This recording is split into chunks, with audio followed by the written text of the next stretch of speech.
Hey, what is up YouTube? This is Merman Master coming at you guys from the Team Time Riders YouTube channel today with another character deck profile. And today we are doing not Merrick, but the GX favorite, the Gravekeeper's Chieftain. Now, Gravekeeper's Chieftain was this one-off character from GX that appeared in only 2 episodes of the show. But as you guys know, I'm a GX character deck builder and lover, so I just wanted to put his deck together. Now, this deck is very different than a lot of Gravekeeper decks in that it's a character deck profile.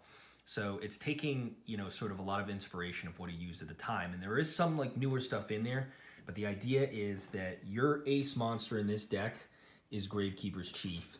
And you're going to be wanting to use Gravekeeper Chief to do all your different types of plays and play the way that he played his Gravekeeper deck. I think it's extremely fun because this deck was designed not only to play well, but also to be fun to fight against. So just, a lot of people don't really like playing Gravekeepers, so this is a chance for those people to have actually a fun time both playing and fighting against Gravekeepers. So guys, there's a lot of old, really cool stuff in here and some surprise tech choices, so get ready. So first start things out, of course, we've got the one and only Gravekeeper's Chieftain.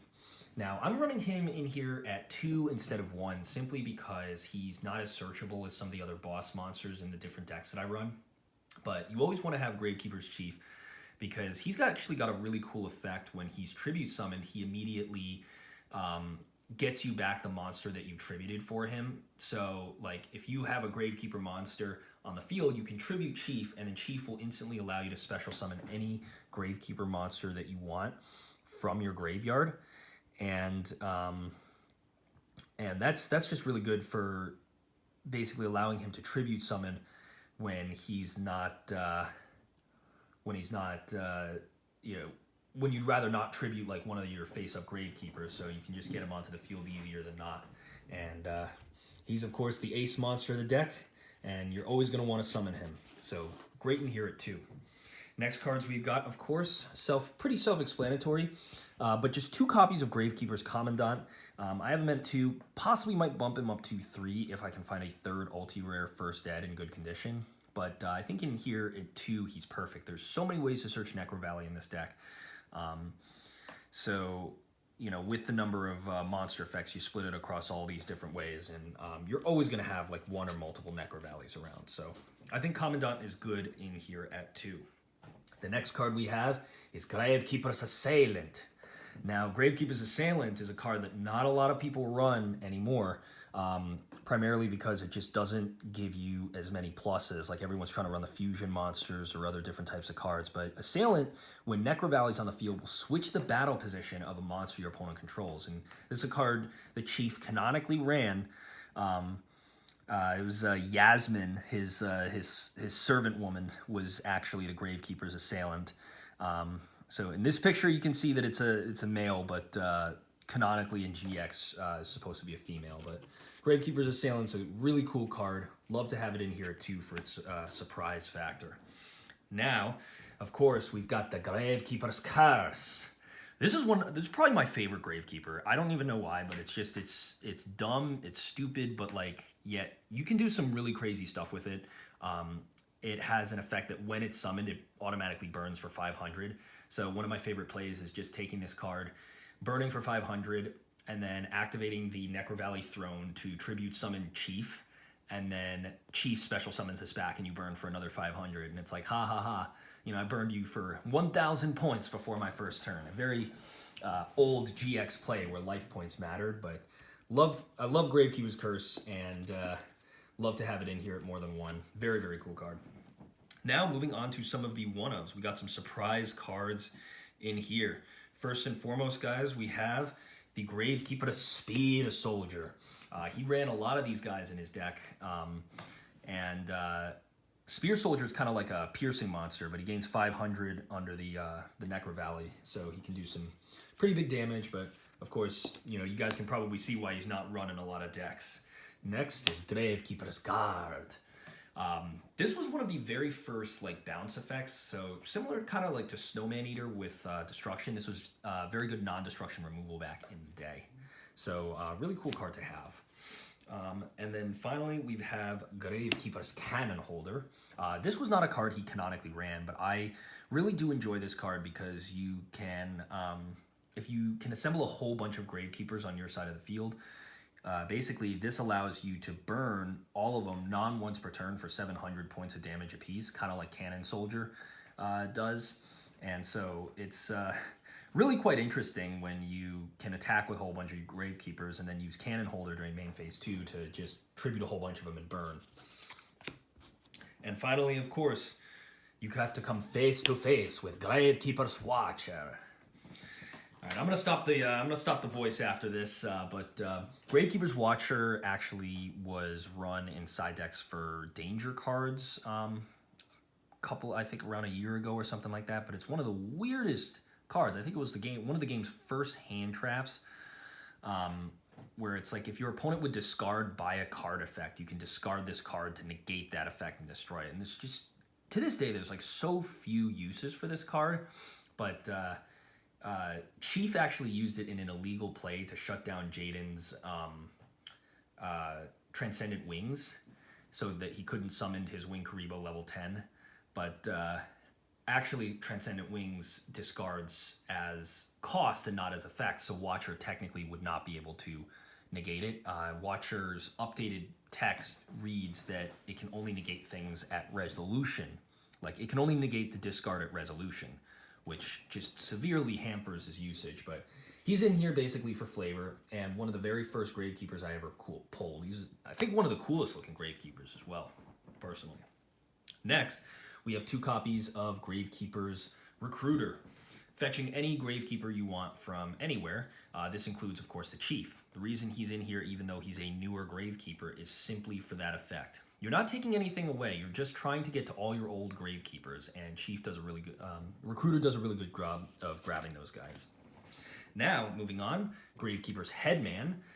One of the newest Gravekeepers. I don't have the one that fusions and some of the other ones. I don't really like any of the new, like the Gravekeeper support that came out in Legacy of the Valiant. That stuff is, to me, like too Merrick-based in a way. Like, I wanted to keep this very GX-like, but Headman special summons things in attack or defense mode and gets you some of your guys back and really, really helps with some of your plays. So it's really quite good and can help you also with the Cannon Soldier burning effect. You guys might be asking, why is there no Spy in the deck? Well, there's no Spy because I don't really like how slow it is right now, and I think Chief played a very aggressive style of Gravekeeper deck, and Spy just sort of slows that down. However, if I'm able to get a cheap copy of Champion Pack Spy, I definitely will run it in here at 1. And the final card is one of the very first hand traps in the game and a personal tech of mine, the Charm of Shabti. Now, this is a really, really stupid card, and nobody ever sees this coming.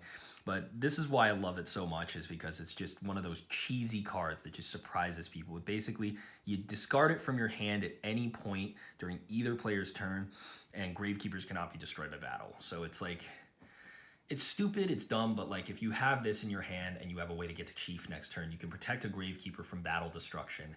And people are just going to take a look at that and be like, what the heck are you doing? Like, it's crazy. And it's super fun whenever you can pull this card off. So I love having it in here just for the lulz. Now, moving on to these spells. Wouldn't be a Gravekeeper deck without 3 copies of Necro Valley. Pretty self-explanatory, 500 and its Graveyard Lockdown effect. None of your stuff is affected, so it doesn't really matter for you. And of course, with Necro Valley, we've got to have 3 copies of the Throne, searching any Gravekeeper from your deck to your hand, or in the case of a situation with Chief, you can have an extra normal summon a la double summon with Necro Valley Throne. So usually you'll use it for the search effect, but sometimes it's fun to just minus yourself and summon Chief. Now, 2 copies of Gravekeeper Stell. Fetch any 2 Gravekeepers back from your graveyard to your hand, unaffected by Necro Valley. Really good. Might bump the number down to 1 if I have some more cards that I want to put in. 2 copies of Royal Tribute. As you know, Royal Tribute came off the list and is now unlimited. Very, very good card, but with all the discarding and graveyard stuff that most decks like to do, it's not as good as it would have been way back in the day. 2 copies of Mystical Space Typhoon. Just picked this specifically over... I picked this specifically over like Cosmic Cyclone or Twin Twisters or things like that because I feel like I believe this is a card that the Chief canonically ran to blow up one of Jaden's back rows. So had the first ed MRL version, so I was like, definitely got to run these guys. Fantastic. And finally, 1 copy of Terraforming to close out the spells. Moving on to the traps. Another really old but goody card. Rite of the Spirit. Kind of like a Call of the Haunted for Gravekeepers. Great for pushing for an OTK or for special summoning back a monster that you would then tribute for Chief. Cool play that you can do to get Gravekeepers to your hand is use Rite of Spirit to summon Recruiter. Recruiter tributes for Chief, and then special Recruiter back from the graveyard. And of course you get that search as well because Recruiter will not miss timing and the search is mandatory. And you can use that to keep fetching Gravekeepers from your hand because Recruiter's also not once per turn. Rite of the Spirit's very good for that. Now, of course, since we're not running any extra deck monsters and we're not trying to do some of the stuff, the big weakness that Gravekeepers have is beating over stuff, so I wanted to put in 2 Necro Valley Temples. I feel like they took extra liberation and care to really design this kind of like the temple from GX, so I am very happy to be able to justify running this card just because it helps lower the attack power of opponents' monsters and can fetch you a Necro Valley when you're in a pinch. Next, we've got 2 copies of the Imperial Tombs of the Necro Valley. Your counter trap card helps with negation and all the rest of that kind of stuff. Really good, especially when you're fighting against non-character decks, which a lot of people who want to play against your character decks will sometimes not have another deck to play, so it is fun for that. 2 copies of Mirror Force. Believe he canonically ran this, I'm not 100% sure, but still love to have them in here for the surprise plays. And finally, we've got a singular copy of Metaverse.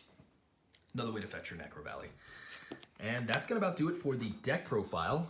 This is Gravekeeper Chief style Gravekeepers, a super fun deck to play and a super fun deck to fight against. It's not overly oppressive like most Gravekeeper decks are, and actually leads to a lot of interesting plays, and you'll find that it's very fun trying to beat your opponent with Gravekeeper's Chief and Watcher and, you know, Assailant and all the different ones that he has in here. So guys, thanks so much for watching the video. If you enjoyed it, please remember to rate, comment, subscribe to the Team Time Riders YouTube channel. And this has been the Merman Master signing out. Catch you guys next time. Peace.